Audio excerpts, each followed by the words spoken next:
धनराज आणि अवनीचा पार पडणार लग्न सोहळा. दानकटांच्या घरी लागणार बाईचा आशीर्वाद.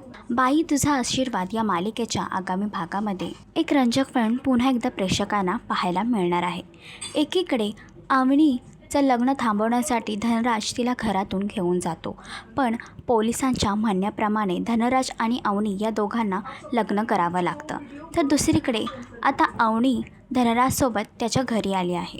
तर अवनीला बघून नाना भावूक होतात. एवढंच नव्हे तर धनराजच्या आईचे दागिने अवनीला देऊन इथून पुढे या घरची आणि दागिन्यांची जबाबदारी तुझी आहे असं तिला सांगतात. तर बाबांचं घर सोडून आलेली अवनी दानकटांचं हे घर नव्याने कशा पद्धतीने उभं करणार हे जाणून घेण्यासाठी मालिका नक्की पहा. आणि अशीच अपडेट जाणून घेण्यासाठी तुम्ही आमचं चॅनल डेली चक्कर रिजनल ह्याला लाईक, शेअर आणि सबस्क्राईब नक्कीच करा.